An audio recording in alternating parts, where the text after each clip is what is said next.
alcohol, committing all kinds of horrible sins on each other. It's a place of debauchery, and it was the lowest of the low. It was the low point of New York, but it was the point where it was the place where politically a lot of the initial, when the riots happened, people first spoke out about the injustices that they felt that were put upon them, and those were the first Irish immigrants first started to rebel against the war. The Scorsese-esque fashion garnered the film 10 Academy Award nominations, but no wins. In the same year, Leonardo appeared in another high-profile film with another master director, Steven Spielberg's Catch Me If You Can. Leonardo won a Golden Globe for Best Actor for his role as real-life con man Frank Abagnale.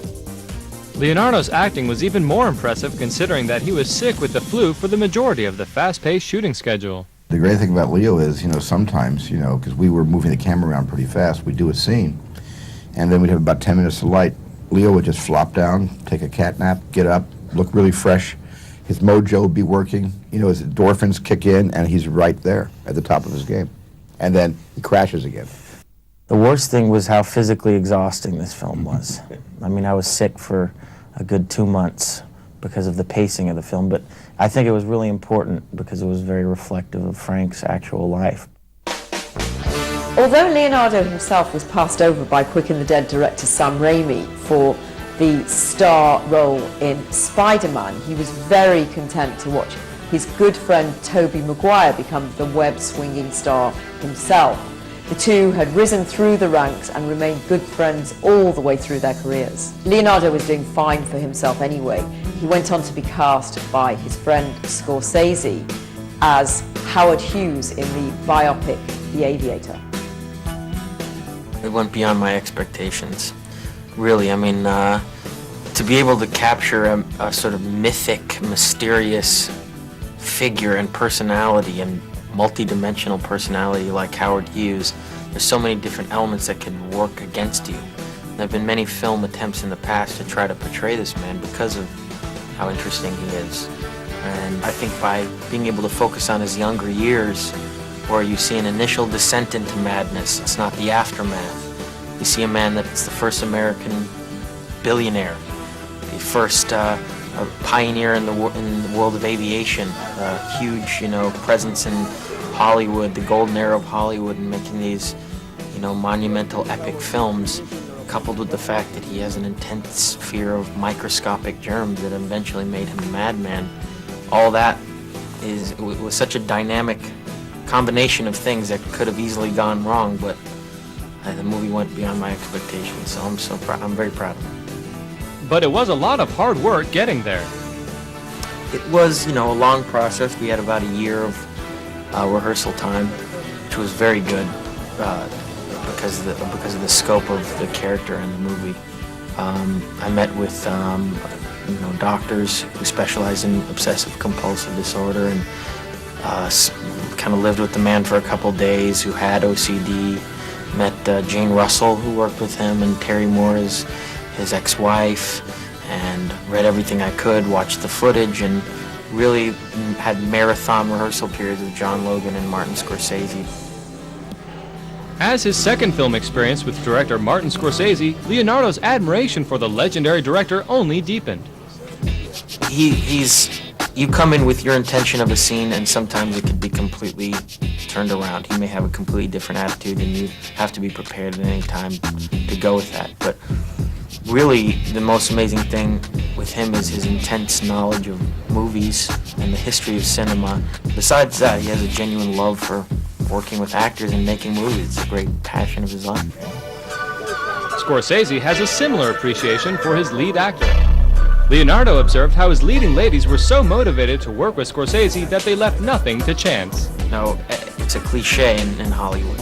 Who do you want to work with? Oh, Martin Scorsese. People don't come in unprepared, to meet him. Even Gwen Stefani, who has a small role in this film, came in as Jean Harlow. She had fur on and the hair was done up. Kate Beckinsale came in as well. She was Ava Gardner. So they did a lot of the homework beforehand, and these women really came in and embodied these characters, especially Kate Blanchett coming in and trying to portray Katharine Hepburn, who's one of the most iconic female figures of the 20th century, you know. Leonardo had to find a way to understand how Hughes dealt with the beautiful women in his life. I kind of look at his relationship with women the same way he looked at airplanes, you know. I think he had genuine love for them, but he couldn't stick with just one. He was always moving on to the new, faster airplane, you know, the bigger turbine jets, the sleeker new look, and the same with women. He constantly was changing and couldn't just sit in one cockpit. That's a good analogy. The Aviator was nominated for 11 Academy Awards, and this time Leonardo was included. While the dedicated actor remained hopeful, he did not let it get to his head. It's the cherry on the sundae, you know. You put all this work into a movie, you release it out there, you never know how people are going to react. It's hard enough to make the movie in the first place, but then there's the whole element of the audience's reaction to it. You know, anyone would be a fool to say they wouldn't want to be recognized for something like that, so I can only wish for the best. Although the film won 5 Oscars, neither Leonardo nor Scorsese took one home. But it hardly mattered. The Aviator was Martin Scorsese's first film to gross over $100 million.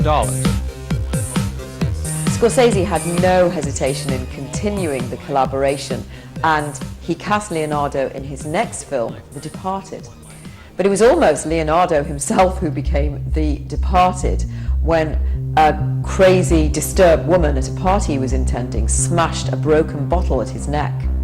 Leo was rushed to hospital and received 12 stitches. Although the gash did come close to his jugular vein, he was lucky that he escaped severe disfigurement or permanent injury.